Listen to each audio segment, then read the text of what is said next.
ओम शांति। बहुत सुंदर विषय है, मन जीत का पुरुषार्थ।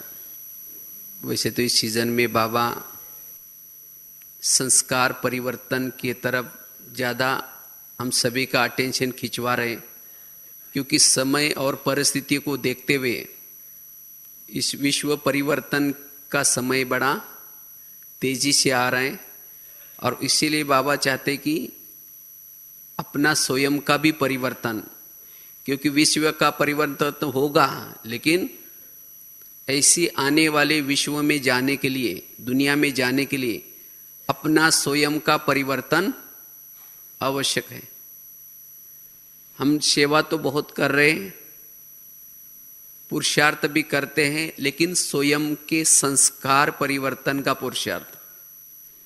और वो संस्कार परिवर्तन क्यों नहीं होते, उसमें क्या क्या बाधाएं आते हैं, उसके लिए बाबा ने इस सीजन में 3-4-5 मुरली चलाई। और उसमें संस्कारों को बनाने के लिए, संस्कार कैसे बनते हैं उसका कारण है मन। अगर मन को ही हम परिवर्तन करेंगे तब हम अपने संस्कारों को भी परिवर्तन कर सकते हैं। इसीलिए बाबा ने कहा ना, मन जीते वही क्या जीत सकता है, जगत जीत। जगत जीत अर्थात विश्व का राजा बनने का आधार है मन के ऊपर जीत। जगत जीत वो रिजल्ट है और मन जीत पुरुषार्थ है। तो इसीलिए हमें मन जीत बनने का पुरुषार्थ करने की आवश्यकता है। तो इसमें हम 3 बातें देखेंगे।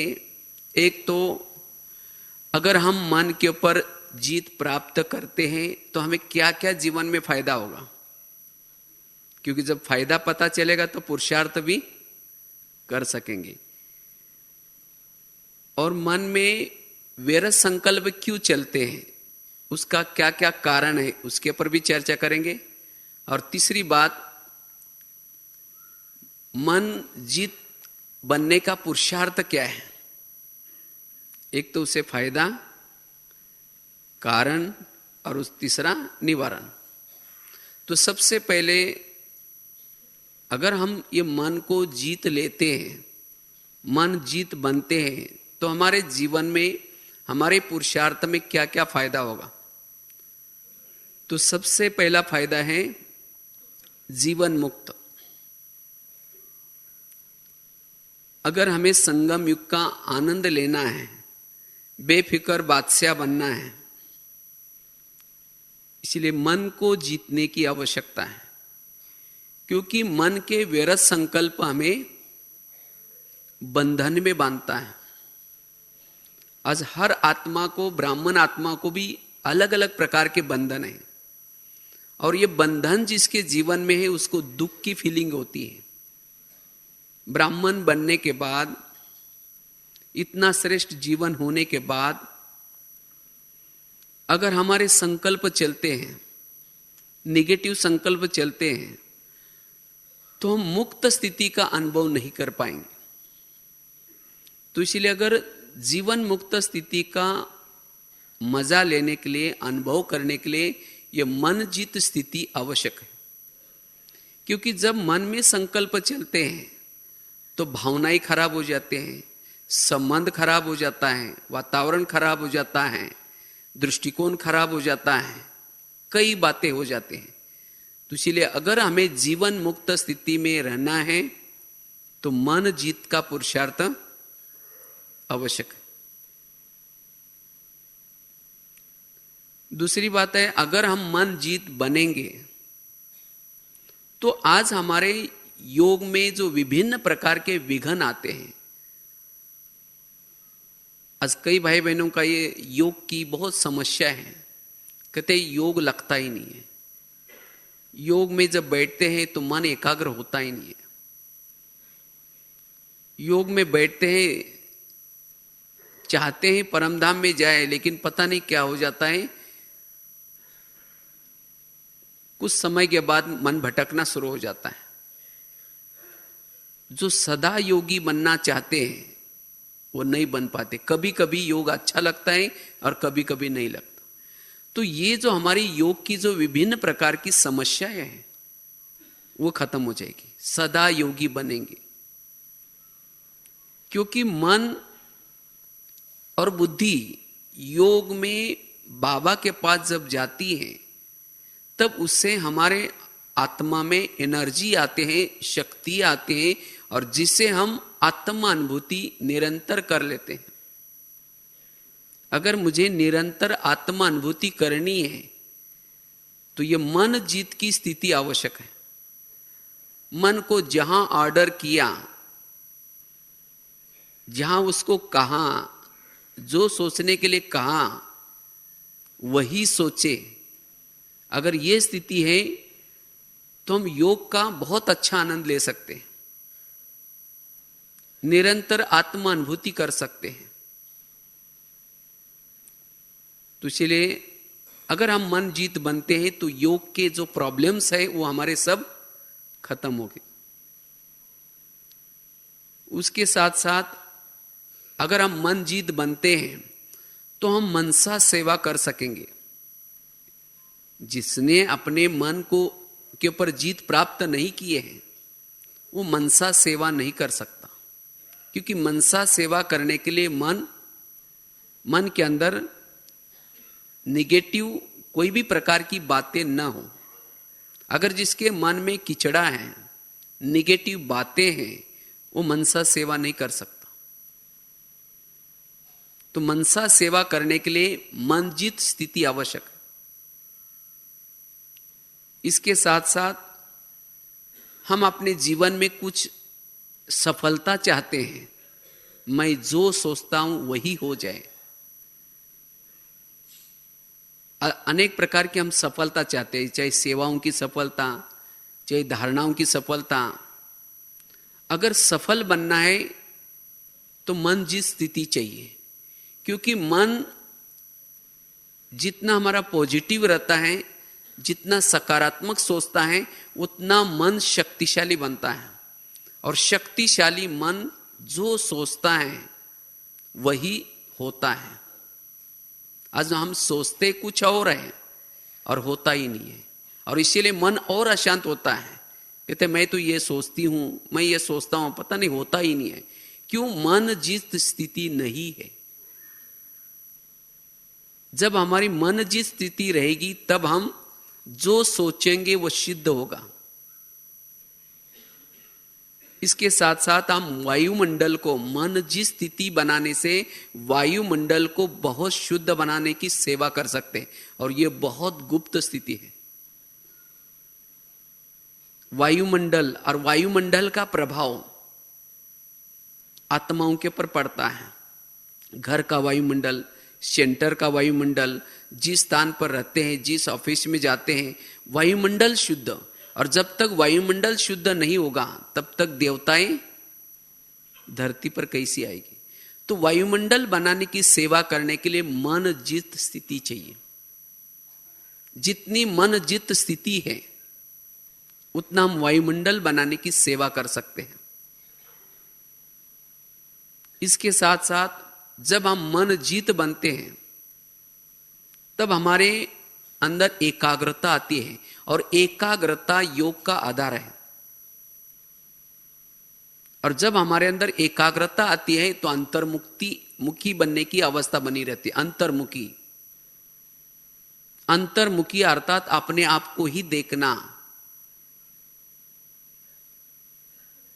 और जब हमारी मन जी स्थिति होती है तब हम कर्म योगी बन सकेंगे। अगर हमें कर्म योगी बनना है, कर्मों में योग लगाना है, तो मन जित स्थिति आवश्यक है। मन जित स्थिति के बिना हम कर्म योगी नहीं बन सकते। नहीं तो होता क्या है, हम कर्म करते हैं लेकिन विचार कुछ और चलते हैं, और जिसके कारण योग का अनुभव नहीं होता। इसलिए कर्म योगी बनने के लिए मन जित स्थिति आवश्यक है। और जब हम मन जित बनेंगे तब हमारे किसी के भी अवगुणों के पर नजर नहीं जाएगी। हम चाहते नहीं, हमारी आत्मा नहीं चाहती कि इसके अवगुण देखे, तो भी मन क्या करता है, पुराने व्यवहारों को याद करता है, पुरानी बातों को याद करता है और कहता है कि इसने ऐसा किया, ये बहुत खराब है, ये ऐसा है, ये ऐसा है। अवगुण कौन देखता है? मन देखता है। और फिर आत्मा को फीलिंग होता है कि मेरा टाइम वेस्ट हो गया, संकल्प का खजाना व्यर्थ चला जाता है, समय चला जाता है। क्यों? मन जित स्थिति नहीं है। अगर जब हमारी मन जित स्थिति होगी तब हमारे पुराने संस्कारों को हम रिपीट होने नहीं देंगे। पुराने संस्कार बार बार रिपीट क्यों होते हैं? क्योंकि मन जीत स्थिति नहीं है। अगर हम मन के ऊपर जीत प्राप्त करेंगे तो पुराने संस्कार रिपीट नहीं होंगे। और जब हमारी मन जीत स्थिति है तब हम बिंदुरूप स्थिति में, विधेयी स्थिति में, अशरीरी स्थिति में सरल रह सकेंगे। हमारी देखते हुए भी न देखने की अवस्था बनी रहेगी। हमें देख रहे हैं, आंखें खुली हैं, लेकिन मन एकाग्र है, तो इसीलिए देखते हुए भी न देखने की अवस्था बनी रहेगी। और जब हमारी सारा दिन ये अवस्था है तो जब हम योग में बैठेंगे वो बातें हमें डिस्टर्ब नहीं करेगी। तो इस तरह से बहुत सारे फायदे मन जी स्थिति से है। इसीलिए बाबा ने कहा कि अगर जगत को जीतना है तो पहले क्या करो? अपने मन को जीतने का पुरुषार्थ करो। तो मन जीत की स्थिति से अनेक फायदे हैं। लेकिन मन में वैरस संकल्प क्यों चलते हैं? दूसरी बात है, हमारे मन में वैरस संकल्प क्यों चलते हैं? उसके भी बहुत सारे कारण हैं। कुछ कारण के ऊपर हम चर्चा करते हैं।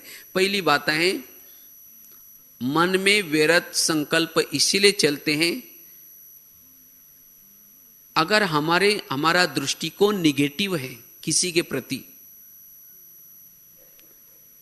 हमारी दृष्टि निगेटिव है, दृष्टिकोण निगेटिव है, हमारी भावनाएं निगेटिव है, तो मन न चाहते हुए भी संकल्प क्या करता है? व्यर्थ चलाता है। अगर मेरा मन किसी के बारे में निगेटिव सोचता है, इसका मतलब मेरी उस आत्मा के प्रति वृत्ति समझा, भावना निगेटिव है। किसी को देखने के बाद अच्छे विचार आते हैं और किसी को देखने के बाद निगेटिव विचार आते हैं। ऐसे क्यों? क्योंकि उस व्यक्ति के प्रति मेरे अंदर रग रग में निगेटिव भावना बैठी है। और हम कहते हैं इसको हम कभी भी दुआई दे नहीं सकते, इसको हम कभी सहयोग नहीं दे सकते। क्यों? मन ने सोच करके बार बार संकल्प चला करके उसके लिए भावनाएं बिठाई है। और भावना निगेटिव होने के कारण स्वप्न में भी उसके लिए निगेटिव विचार चलेंगे, चलते फिरते भी उसके लिए निगेटिव विचार चलेंगे। तो निगेटिव का कारण है निगेटिव भावना। वैरस संकल्प का कारण है निगेटिव भावना। दूसरी बात है, निगेटिव विचार क्यों चलते हैं? अवगुण दृष्टि, अवगुण देखने का दृष्टिकोण जिसका होगा उसके मन में निगेटिव विचार जरूर चलेंगे। तीसरी बात है, निगेटिव विचार मन में क्यों चलते हैं? उसका कारण है अभिमान। कोई ना कोई प्रकार का अगर अभिमान अंदर है तो निगेटिव विचार जरूर चलेंगे।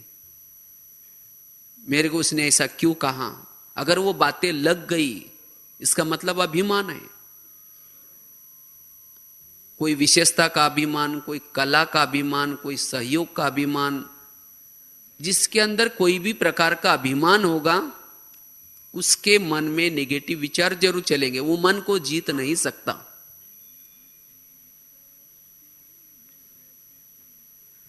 उसके साथ साथ नेगेटिव विचार क्यों चलते हैं? उसका कारण है बीती हुई बातों को बार बार याद करना। जो बीती हुई बातों को बार बार याद करता है उसके मन में नेगेटिव विचार जरूर चलते हैं। सहन शक्ति की कमी के कारण भी नेगेटिव विचार जरूर चलते। जिसके पास सहन शक्ति का गुण नहीं है उसके मन में नेगेटिव विचार जरूर चलेंगे।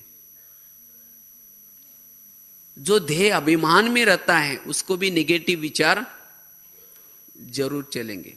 देहाभिमान के कारण नेगेटिव विचार चलते हैं। कोई भी आत्मा जब उसकी बुद्धि कई झुकाव में है, लगाव में है, किसी में लटकी है, तो उसके मन में नेगेटिव विचार जरूर चलते हैं। जहां बुद्धि लटक जाते हैं, अटक जाते हैं, या बुद्धि के ऊपर कोई बातों का प्रभाव पड़ता है, तो उसके मन में विचार एक बाबा के सिवाय बुद्धि कहीं भी प्रभाव में ना आए, वही नेगेटिव से बच सकता है। क्योंकि विचार किसके आते हैं? जहां बुद्धि गई उसके विचार आते हैं। चलो अब 2 मिनट बाबा की। तो बात चल रही थी नेगेटिव विचार के क्या क्या कारण हैं। अगर बुद्धि कई व्यक्ति में लटकी है, पदार्थों में लटकी है, कोई बातों में लटकी है, समस्या में लटकी है, तो मन में विचार जरूर चलेंगे, नेगेटिव विचार जरूर चलेंगे। इसीलिए बुद्धि को एक बाबा के प्रभाव के सिवाय और बातों का प्रभाव न पड़े, तब हम मनजीत बन सकते हैं।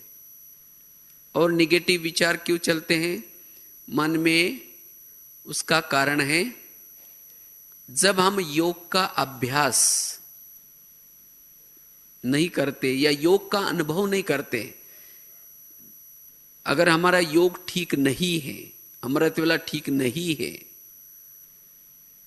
तो जिसके कारण हमारी आत्माभिमानी स्थिति नहीं रहती। और जब आत्माभिमानी स्थिति नहीं रहती तब जाकर के मन अपनी सोचना शुरू करता है, जिसको कहेंगे देहाभिमान। देहाभिमान आने से मन निगेटिव सोचता है, हद की बातों के बारे में सोचता है। जैसे कोई घर में बड़ा नहीं है, माँ बाप नहीं है, तो बच्चे क्या करेंगे? चंचलता करना शुरू करते हैं। इसी तरह ये शरीर रूपी देह में जब आत्मा की स्थिति नहीं है, ये शरीर में आत्मा की स्थिति नहीं है, तब जाकर के मन नेगेटिव सोचता है। तो इसीलिए अगर मन जीत बनना है, उसके लिए योग के द्वारा आत्माभिमानी स्थिति बनानी है। निगेटिव का कारण है, जैसे कहा कि एक तो पुराने संस्कार, विभिन्न प्रकार की हर एक के प्रति हमारी भावनाएं। तो इसीलिए अब हमें क्या करना है? मन जीत स्थिति को बनाना है। तो उसके लिए हम क्या पुरुषार्थ करें? ये तो आपको कारण बताएं, साथ में उसके फायदे क्या क्या वो बताएं, लेकिन अब हमें अपने मन को जीतना है। उसके लिए हम पुरुषार्थ क्या करें? कैसे हम अपने मन को कंट्रोल कर सकते हैं? सबसे पहली बात है, मन को अगर कंट्रोल करना है तो सबसे पहले हमें क्या करना पड़ेगा? बुद्धि को समझना पड़ेगा। क्योंकि मन का बॉस कौन है? बुद्धि। जहां हमारा ध्यान होगा वहां हमारा मन होगा। अगर मन जीत बनना है तो इसीलिए हमें क्या करना पड़ेगा? पहले बुद्धि को कंट्रोल करने का पुरुषार्थ करना पड़ेगा। क्योंकि जहां बुद्धि जाते मन वहां चला जाता है। हम क्या करते हैं, केवल मन को दबाने का पुरुषार्थ करते हैं। ये मेरा मन ऐसा क्यों सोचता है, मन व्यर्थ क्यों सोचता है, क्यों सोचता है? क्योंकि आपकी बुद्धि वहां लगी है। जहां बुद्धि लगे वही मन में विचार चलते हैं। तो इसलिए अगर मन को कंट्रोल करना है, मन जीत बनना है, तो पहले हमें क्या करना है, अपनी बुद्धि को चेक करना है। बुद्धि का काम क्या करता है, होता है, बुद्धि विजन बनाता है, दृश्य बनाता है, और जिस बातों का दृश्य बुद्धि के सामने है वही मन में क्या होते हैं, विचार आते हैं। अगर किसी व्यक्ति ने मुझे कुछ कहा तो बुद्धि को वो बात लग गई। जब बुद्धि को लग गई तो बुद्धि के सामने उस व्यक्ति का विजन है, तो मन में भी क्या हो जाएगा, उसके विचार आएंगे। हम क्या करते, बुद्धि को वहां नहीं निकालते और मन को विचार देते, मैं आत्मा हूं, मैं शांत स्वरूप हूं, मैं शक्ति स्वरूप हूं। फिर कुछ समय के बाद विचार देना जब बंद करते, फिर दोबारा क्या होता है, मन वही चला जाता है। फिर कहेंगे कोई बात नहीं, मैं आत्मा हूं, मैं शांत स्वरूप, फिर वही विचार आएंगे। तो इसीलिए बुद्धि को पहले समझाने की आवश्यकता है। बुद्धि को क्या करना है, बाबा के तरफ लगाने का पुरुषार्थ करना है। जब बुद्धि वहां से निकल जाएगी, बुद्धि को समझाएंगे, बुद्धि को हल्का करेंगे, तब जाकर के फिर मन भी क्या हो जाएगा, कंट्रोल में आएगा। बुद्धि कैमरा का काम करती है और मन टीवी का काम करता है। जैसे टीवी में वही दृश्य आता है जिसके सामने कैमरा है, तो टीवी की क्या गलती है, टीवी में वही आएगा जो कैमरा देख रहा है। तो इसी तरह बुद्धि के सामने जो दृश्य है, जो बात है, उसी के मन में विचार चलते हैं। और हम कहते पता नहीं मेरा मन कंट्रोल होता ही नहीं है। क्यों? बुद्धि के ऊपर उसका गहरा असर पड़ा है। तो इसलिए हमें ध्यान को वहां से निकालना पड़ेगा। तो यह है मन जीत बनने का पुरुषार्थ। बुद्धि गाई है, मन उसका बछड़ा है। जहां गाई जाते हैं, बछड़ा क्या करता है, उसके पीछे पीछे जाता है। हम योग में बैठते हैं और क्या करते हैं, मन को ऊपर भेजने की कोशिश करते हैं, जाओ मन परम धाम में जाओ। बुद्धि रूपी गाय यहां ही है, बुद्धि यहां ही है, और मन को भेजने का प्रयत्न कर रहे। मन कैसा जाएगा? इसीलिए अगर मन को व्यर्थ से बचाना है तो क्या करना पड़ेगा, पहले बुद्धि को लगाना पड़ेगा, बुद्धि को समझना पड़ेगा। बुद्धि जिसको कहते हैं विवेक। अगर बुद्धि हमारी समझ जाए, विवेक हमारा जागृत हो, तो मन के विचार पॉजिटिव बन सकते हैं। अगर कोई भी बात के मन में विचार है, निगेटिव आ रहे हैं, तो अपने बुद्धि को समझाना है, हे बुद्धि देखो ये कितना प्राप्तियों का समय है, तुम उस बात के दृश्य क्यों बनाए हैं, तुम बाबा के पास जाओ। तो इस तरह से बुद्धि अगर हमारी समझ जाए तो हम मन को कंट्रोल कर सकते हैं। यह है पहली बात। तो ये पुरुषार्थ हमें करना है। बुद्धि को क्या करना है, कोई भी बातों के प्रभाव में नहीं रखना है। चाहे कोई विकारों के वश होती है तो बुद्धि को बार बार समझाना है। अगर हम उस विकारों के वश होंगे तो हे बुद्धि देखो तुमने जन्म जन्मांतर उस विकारों के प्रभाव में जाकर के मेरे सिर के ऊपर ताज था उसको गवा दिया, मेरे पास सोने के महल थे उसको गवा दिया, और मुझे कहां रावण के कोठरी में लाकर के डाल दिया। तो इसीलिए हे बुद्धि अब देखो संगम युग चल रहा है, शिव बाबा आया है, कितनी प्राप्तियां करा रहा है। तो हे बुद्धि तुम किसी व्यक्ति के तरफ क्यों जाते, बताओ तुम्हें क्या मिलेगा। और मैंने तो तुम्हें योग्य समझा है, मैंने तुम्हें योग्य समझा और मैंने तुम्हें अपना मंत्री बनाया, और मैं तो समझा कि तुम मुझे अच्छाई की तरफ लेके जाएंगे। लेकिन मैंने तो तुम्हें अपना राज्य देकर के निश्चिंत हो गया, और तुमने गलत निर्णय करके सारी कर्मेंद्रियों को भटकाया और मेरे सिर का ताज गवा दिया, मेरी राजाई गंवा दी। तो इसलिए हे बुद्धि तुम क्यों नहीं समझती? इसीलिए अब तो कम से कम एक बाबा के श्रीमत के बिना तुम कोई भी प्रकार का गलत निर्णय मत करना। तो इसी तरह हम कभी अंतर्मुखी होकर के अपने बुद्धि से बातें करेंगे तो हमारा विवेक जागृत होगा और बुद्धि समझ जाएगी सचमुच मैं राजा का मंत्री हूं और मंत्री होने के बावजूद भी मैं गलत निर्णय करता हूं, ये मैं राजा के साथ धोखा कर रहा हूं, इसीलिए मुझे ये नहीं करना चाहिए। अगर हमारा विवेक जागृत हो जाए, बुद्धि समझ जाए, तब फिर मन भी ऑटोमेटिकली क्या हो जाएगा? कंट्रोल हो जाएगा। जैसे ब्रह्मा बाबा ने क्या किया शुरू में, तो यही इन बातों का अभ्यास किया। रोज बाबा क्या करते थे? दरबार लगाते थे। तो आज हम अपने दिल पर हाथ रख करके पूछें कि हमारे मन के ऊपर हमारा ध्यान है? ना हमारे मन पर ध्यान है, ना बुद्धि पर ध्यान है। और फिर जब हमारे से कुछ गलत कर्म हो जाता है तब हम जग जाते, कहते ये मेरे से कैसा हो गया? क्योंकि मन और बुद्धि कई दिनों से वहां जा रही थी। जैसे आजकल के माँ बाप होते ना, तो माँ बाप को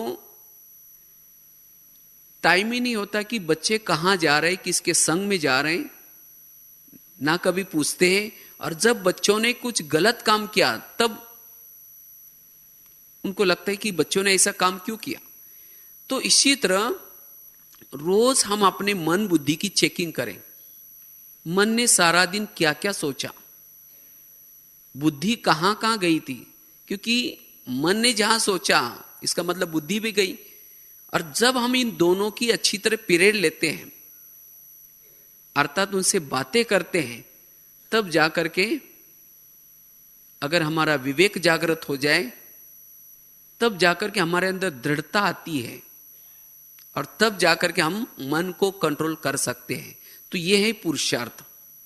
तो हम बीच बीच में अपने मन बुद्धि से क्या करें? चेकिंग करें। इससे हम मन को कंट्रोल कर सकते हैं। दूसरी बात है, मन को कंट्रोल करने के लिए बीच बीच में, जो पिछले भी ग्रुप में बाबा ने 31 तारीख में एक बहुत सुंदर ड्रिल दिया था। हर घंटे के बीच में 1 सेकंड के लिए बिंदु बनकर के अपने परमधाम के स्थिति में जाओ। अनादि स्वरूप में, जो आदि स्वरूप है, अनादि स्वरूप है, उस स्वरूप में जाकर के बिंदु बनकर के स्थित रहो और उसके बाद फिर अपने शरीर में आओ। 1 सेकंड, 5 सेकंड। अगर 1 घंटे में यह अभ्यास करते हैं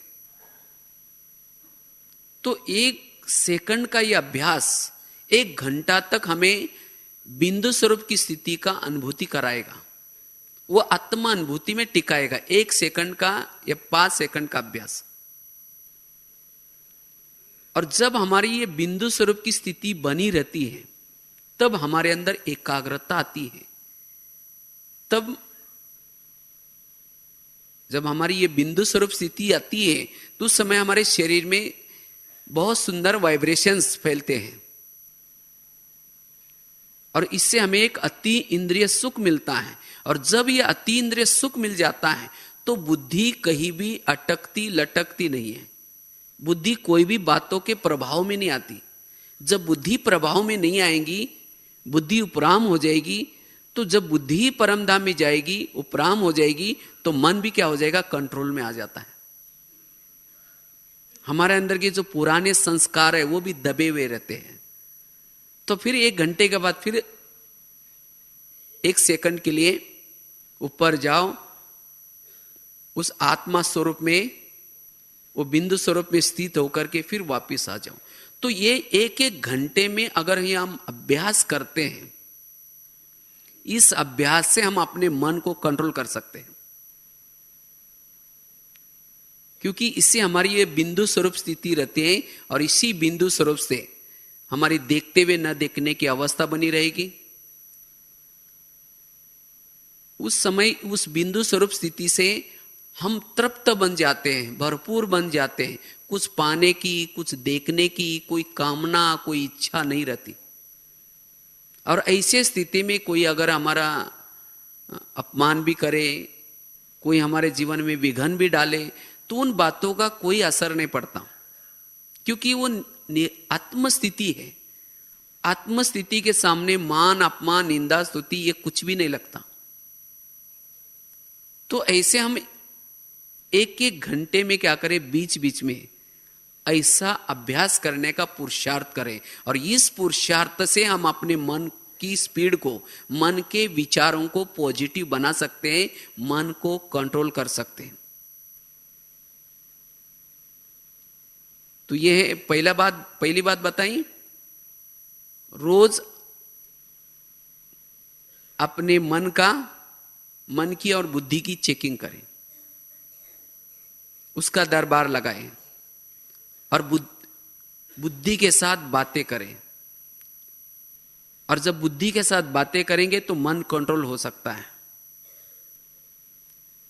अगर मन इधर उधर गया तो तुरंत बुद्धि से बात करो, बुद्धि तुम अब कहां देख रहे, किसको देख रहे और क्यों देख रहे, बताओ, इससे तुम्हें क्या प्राप्ति होगी। जब हम बुद्धि के ऊपर ऐसी नजर रखेंगे तब धीरे धीरे मन भी क्या हो जाएगा, कंट्रोल में आएगा। दूसरी बात बताई, हर घंटे में हम 1 सेकंड 5 सेकंड के लिए उस परमधाम की स्थिति में जाकर के फिर वापस अपने शरीर में आए।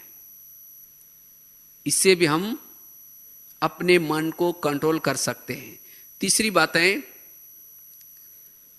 मन को कंट्रोल करने के लिए निरहंकारी स्थिति आवश्यक है। अगर हमारी निरहंकारी स्थिति है, अभिमान से मुक्त स्थिति है, तब यह हम मन को कंट्रोल कर सकते हैं। इसीलिए बाबा ने कहा ना, कराने वाला कौन है, करण करावनहार बाबा है। कुछ भी कार्य होता है, कुछ भी सेवा होती है, बाबा ने कराया, बाबा कराता है। अगर ये हमारी स्थिति है तब हम अपने मन को कंट्रोल कर सकते हैं। अगर अभिमान होगा तो अभिमान वालों को उसके संकल्प नेगेटिव भी चलते हैं और फास्ट चलते हैं। तो मन में नेगेटिव चलने का कारण है अभिमान। इस अभिमान से हमें क्या करना है, मुक्त बनने का पुरुषार्थ करना है। तो मेरे अंदर अभिमान है या नहीं है, उसकी चेकिंग क्या है। अभिमान वालों को कोई भी बातों की फीलिंग होती है। किसी ने कुछ पूछा नहीं, फीलिंग आएगी, और फीलिंग आएगी तो क्या हो जाएगा, मन कंट्रोल होगा नहीं। बार बार कहेंगे मेरे को उन्होंने क्यों बोला, मेरे को ऐसा क्यों कहा, मेरे साथ ऐसा व्यवहार क्यों किया, बस क्यों क्या क्या, वो बहुत सारी लंबी लाइन लग जाती है। और उसके कारण फिर मन को कंट्रोल नहीं कर सकते। इसीलिए हमें निरहंकारी स्थिति, अभिमान से मुक्त, और उसके लिए करण करावनहार बाबा है और मैं तो निमित्त हूं। ये कला, ये विशेषता, ये गुण, ये बाबा की देन है। मेरी देन बाबा मेरे से कराता है, मैं निमित्त हूं। तो जितनी हमारी ये अभ्यास होगा, ये पुरुषार्थ होगा, उतना हम अपने मन को कंट्रोल कर सकते हैं। चौथी बात है, आज हमारे जो निगेटिव विचार मन में चलते हैं उसका कारण क्या है, जीवन में विभिन्न प्रकार की समस्याएं आते हैं। कोई जीवन में, हमारे जीवन में कोई विघ्न निर्माण करते हैं। ऐसे समय क्या होते हैं, निगेटिव विचार चलते हैं। तो इसके लिए हमारे जीवन में विघ्न आए, समस्या आए, तो भी मेरे मन में निगेटिव विचार न चले, उसके लिए कर्मों की गुह्य गति का ज्ञान बुद्धि में रखने की आवश्यकता है। क्योंकि आज मेरे साथ जो घटनाएं हो रहे, जो बातें हो रहे, ये मेरे ही कोई पिछले जन्मों के कर्मों का हिसाब किताब है। आज मेरे संपर्क में जो भी आया है, संबंध में जो भी आया है, मेरे पिछले जन्मों के कर्मों के हिसाब किताब प्रमाण आए हैं, और कोई मेरे संपर्क में देने के लिए आया है और कोई मेरे से हिसाब लेने के लिए आया है। अगर मेरे साथ कोई कड़वा व्यवहार करता है तो जरूर मैंने भी कभी उसके साथ किया होगा, इसीलिए मेरा अब सुख तो हो रहा है।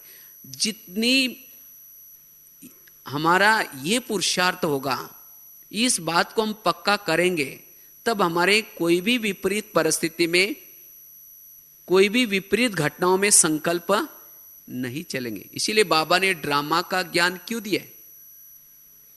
ड्रामा का ज्ञान, कर्मों का ज्ञान। तो इस ज्ञान के आधार से हम अपने मन को कंट्रोल कर सकते हैं।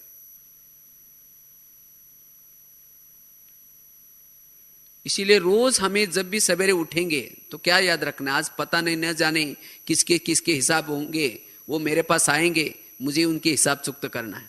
किसी ने कुछ बोला, अच्छा इसका भी बहुत दिन का बाकी था, आज पूरा हो गया, मन कुछ भी नहीं सोचेगा। तो इस अभ्यास से भी हम अपने मन को कंट्रोल कर सकते हैं। उसके साथ साथ पांचवी बात है, अगर मन को कंट्रोल करना है, मन जीत बनना है, हमारे पास विभिन्न प्रकार की शक्तियों की आवश्यकता है।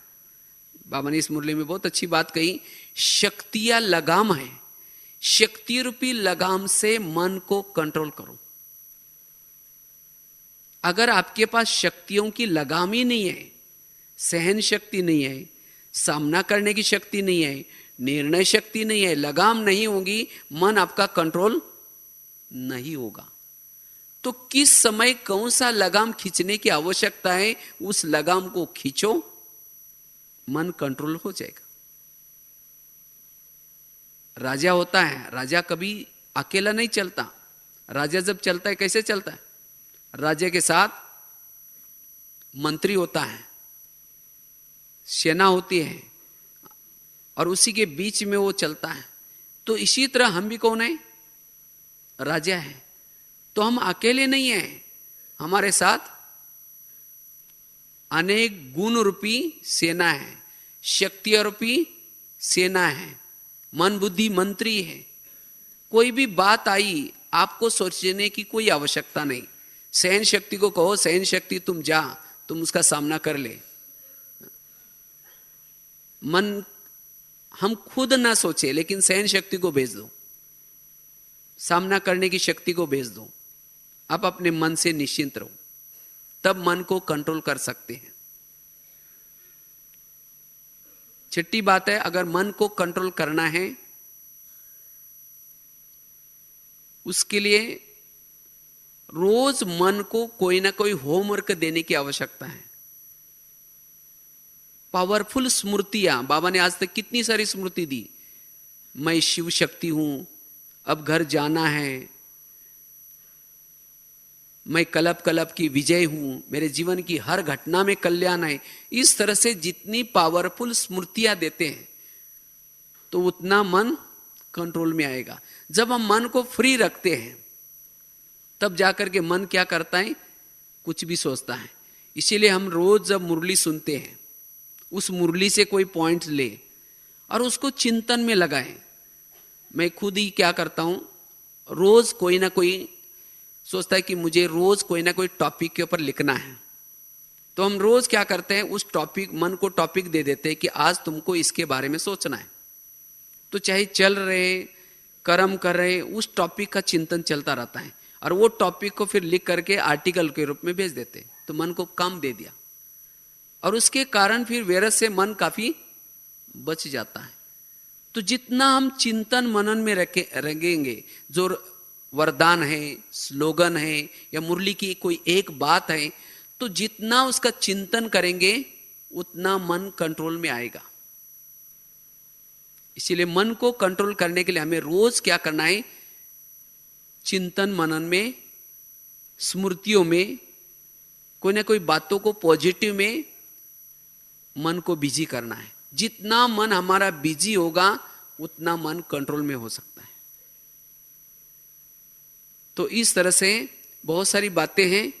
तो अगर इसमें से हम कोई एक भी पुरुषार्थ करेंगे,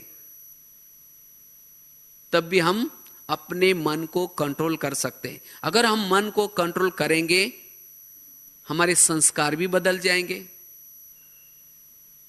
हमारे जीवन की समस्या भी खत्म हो जाएगी। वास्तव में जीवन की समस्या और कुछ भी नहीं है। समस्या केवल इतनी है, जिसका मन कंट्रोल में नहीं है, वो मन सोच सोच करके उस बातों को बहुत बड़ा पहाड़ बनाता है, भावनाएं नेगेटिव बनाता है, और इसीलिए हमें वो समस्या अनुभव होती है। समस्या कुछ भी नहीं होती। इसीलिए अगर हमें जीवन मुक्त रहना है, जीवन का, ब्राह्मण जीवन का आनंद लेना है, निरंतर प्रभु मिलन का आनंद लेना है, निरंतर योगी बनना है, तो मन जीत की स्थिति आवश्यक है।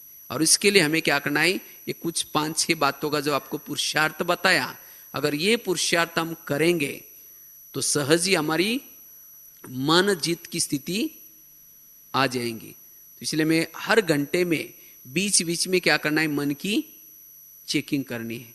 बीच बीच में जो बाबा ने ड्रिल बताई, उस ड्रिल का क्या करना है, अभ्यास करना है। अगर हम ये मन जीत की स्थिति बनाएंगे तो हम निरंतर अशरीरी स्थिति, बिंदु स्वरूप की स्थिति का अनुभव करके हम अपने जीवन में अनेक दैवी गुणों का अनुभव कर सकेंगे। क्योंकि जब हम मन जीत बनते हैं, तब हमारी अशरीरी स्थिति, विधेयी स्थिति बनी रहती है, ताकि हमारा सकारात्मक चिंतन चलता है। और जब सकारात्मक चिंतन चलता है, तब हमारे जीवन में अनेक दैवी गुण हम अनुभव कर सकेंगे। तो इसीलिए वर्तमान समय जो बाबा चाहता है, हम अपने संस्कारों को बदलें। उस संस्कार बदलने का आधार है मन। क्योंकि जब हम कर्म क्षेत्र पर जाते हैं, तो ये मन का काम कैसे चलता है। समझो हमने अमृत वेला किए हैं, अमृत वेला किए हैं, लेकिन हमने मुरली नहीं सुनी।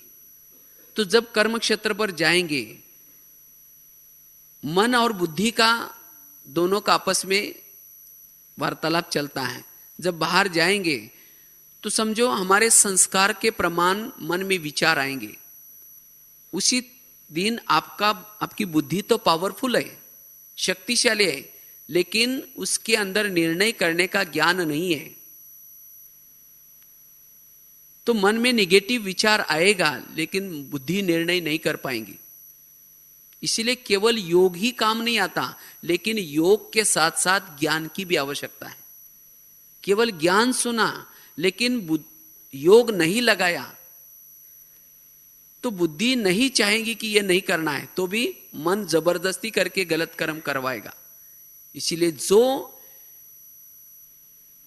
अमृत वेला पावरफुल करता है, विधि पूर्वक करता है, और क्लास के पहले थोड़ा सा विधि पूर्वक योग लगाता है, और साथ में मुरली अच्छी तरह सुन लेता है, तो जिसका ज्ञान और योग का दोनों का अच्छी तरह बैलेंस है, वही अपने मन को कंट्रोल कर सकता है।